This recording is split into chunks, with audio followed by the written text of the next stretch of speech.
नमस्कार and welcome to curiously education official channel of Prashant Mawani.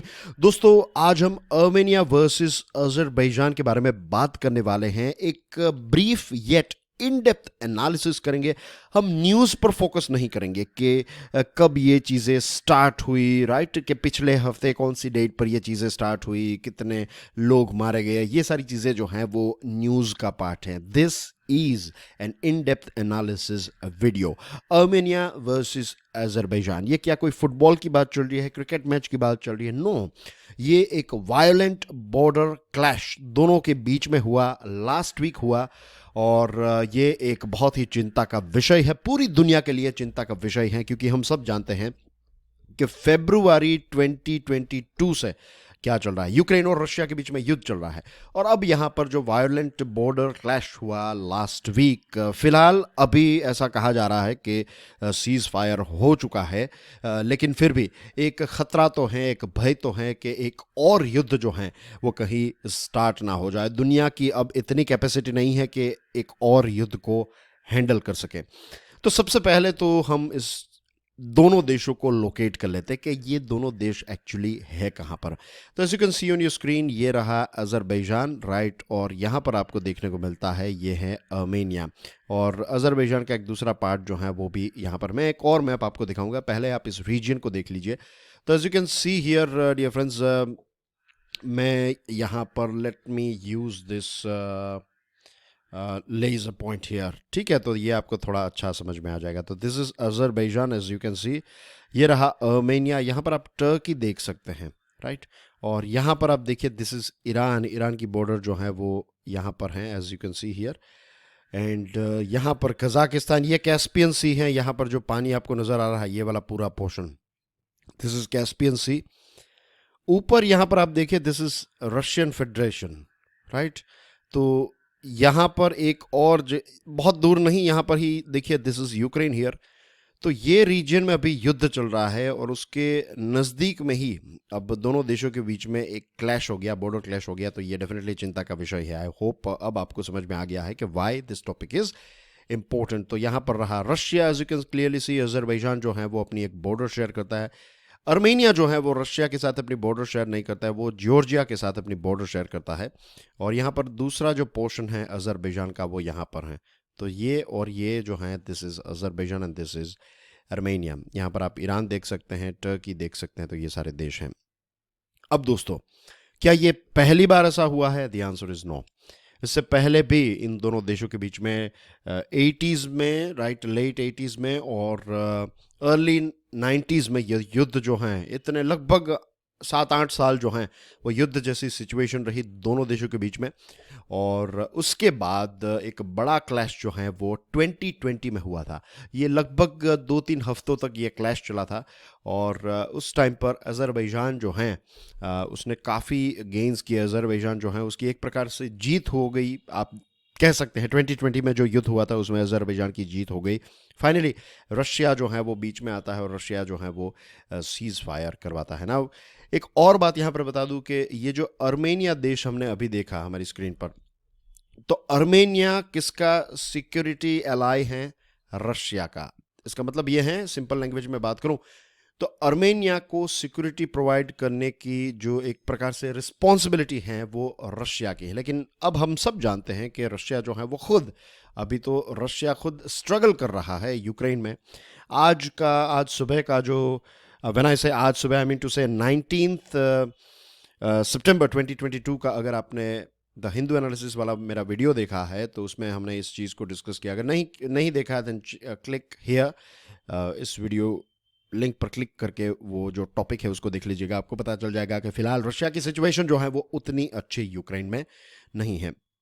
अब दोस्तों, ये जो दोनों देशों के बीच में युद्ध है वो किस चीज़ को लेकर है वो भी समझ लेते हैं। ये एरिया जो आपकी स्क्रीन पर आपको नजर आ रहा है, again let's use the laser point, right. तो यहां पर देखिए, this is Azerbaijan, this is Armenia. और यहाँ ये वाला जो डार्क ब्राउन वाला कलर वाला जो पूरा पोर्शन है, इसका नाम है नागोर्नो काराबाख, राइट। ये नागोर्नो काराबाख रीजियन जो है, इसको लेकर पूरा प्रॉब्लम अर्मेनिया और अजरबैजान के बीच में लंबे समय से चल रहा है। अब ये जो नागोर्नो काराबाख है उसका एक इन डेप्थ वीडियो जो है वो भी आपको जल्दी मिल जाएगा कि इसके साथ जुड़े हुए कुछ मोस्ट इम्पोर्टेंट पॉइंट्स, क्यों ये एरिया इंपॉर्टेंट हैं, क्यों अर्मेनिया इसको चाहता है, क्यों अजरबैजान इसको चाहता है। You will get this video. But अगर इसकी एक ब्रीफ हिस्ट्री को अगर हम देखें तो ये इनका जो इश्यू है ये प्री सोवियत एरा से चला आ रहा है।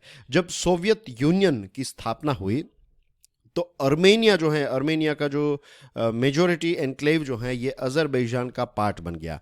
और जब सोवियत यूनियन 1991 में क्लैश हुआ तो उस टाइम पर अर्मेनिया और अजरबैजान जो है वो दोनों इंडिपेंडेंट देश बन गए। और फिर से उनके जो क्लैशेस हैं, जो प्री सोवियत यूनियन से पहले ये क्लैशेस चल रहे थे, फिर सोवियत यूनियन बन गया तो क्लैशेस पर ब्रेक लग गई, अब अलग अलग देश बन गए तो फिर से ये क्लैशेस जो हैं वो सामने आने लगे। अब ये नागोर्नो काराबाख रीजन जो है, तो इसमें कुछ अर्मेनियन रेबल्स, अर्मेनिया के लोग, लेकिन वो नागोर्नो काराबाख रीजन में रहते हैं। और ये लोग जो हैं इन्होंने अजेरी यानी कि अजरबैजान की जो फोर्सेस हैं उनके साथ लड़ाई की। और ये लोग जो हैं नागोर्नो काराबाख के जो कुछ लोग हैं तो वो अर्मेनिया के साथ मिल गए। उनका कहना यह था कि वो अर्मेनियन हैं। तो इसकी वजह से अब वहाँ पर इट्स लाइक कि कुछ लोग जो हैं वहाँ पर वो अपने आप को अर्मेनियन कहते हैं और वो कहते हैं कि ये नागोर्नो काराबाख रीजन जो है वो अर्मेनिया का है। और दूसरे जो लोग वहाँ पर रहते हैं वो अजरबैजान के हैं और वो कहते हैं कि ये रीजन जो है वो अजरबैजान का है। तो यू कैन इमेजिन कि ये कितना डिफ़िकल्ट प्रॉब्लम है, इसको इतना ईजिली सॉल्व नहीं किया जा सकता। अजरबैजान जो है उसने अपना दावा, अपना क्लेम जो है वो कभी भी ऐसा क्विट नहीं किया। उन्होंने हमेशा कहा है कि रीजन जो है वो हमारा है। और इन दोनों के बीच में कोई ऐसा पीस एग्रीमेंट भी हमें देखने को नहीं मिल रहा है।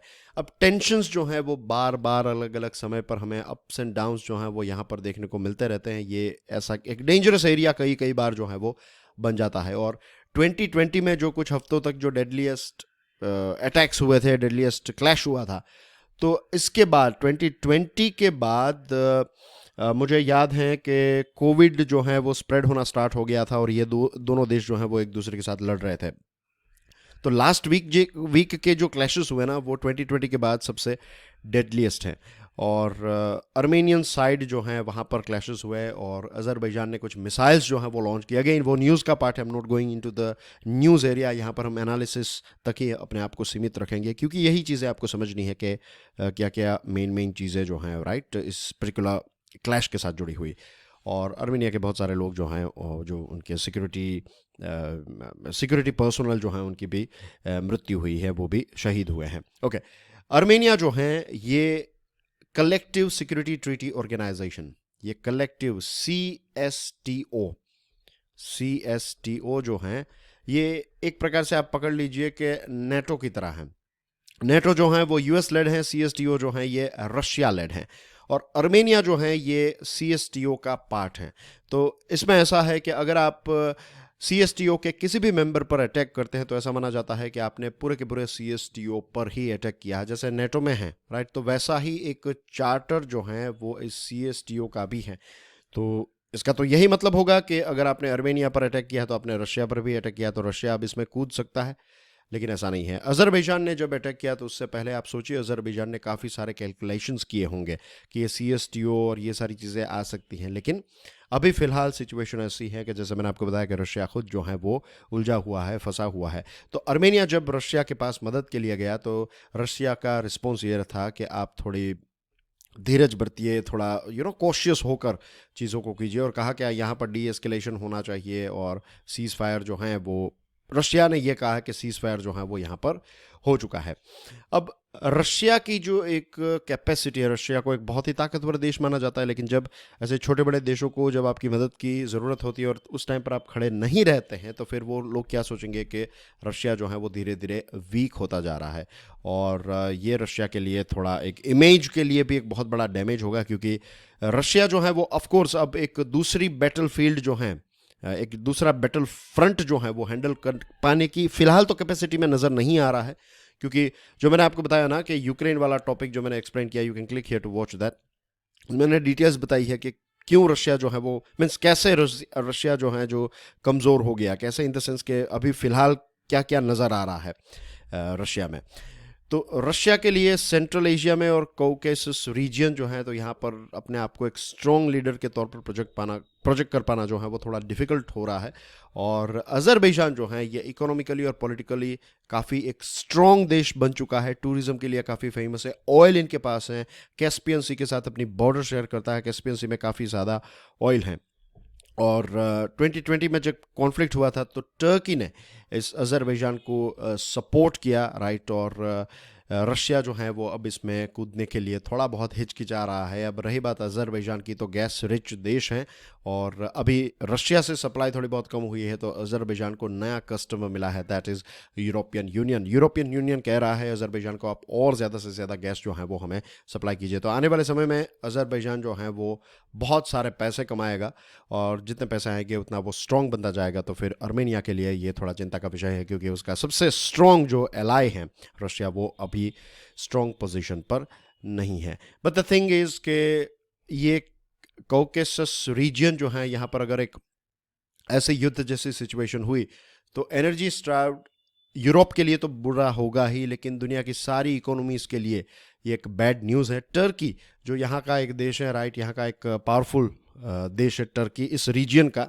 जो रीजन अभी हमने मैप में देखा, तो टर्की के लिए हैंडल कर पाना बहुत ही डिफिकल्ट होगा कि वो कैसे रशिया और यूक्रेन के बीच में बैलेंस करने की कोशिश कर रहा है। अभी वीट वाला जो हुआ था, राइट, ग्रेन्स स्कीम जो हुई थी, तो उसके एक्सपोर्ट में भी टर्की था, यूएन था, टर्की था, यूक्रेन था, रशिया था। तो अब यहाँ पर इन दोनों के बीच में नया एक इश्यू स्टार्ट हुआ है अजरबैजान और अर्मेनिया के बीच में, तो उसको हैंडल करना जो है वो काफ़ी डिफिकल्ट होगा इनके लिए। और जैसे मैंने आपको बताया कि पूरी दुनिया के लिए it's a very dangerous thing. अब दुनिया की कैपेसिटी नहीं है कि हम एक और वॉर को हैंडल कर सकें। तो आई होप आज की इस डिस्कशन से आपको इस पर्टिकुलर रीजन के बारे में जो मोस्ट इंपॉर्टेंट चीज़ें हैं वो पता चल गई होगी। I'll bring out some more interesting videos for you guys. अगर आज का ये वीडियो पसंद आया हो तो hit the like button, share and do consider subscribing Curiously Education. This is Prashant Mavani signing off. I'll see you soon. God bless you all. Jai Hind.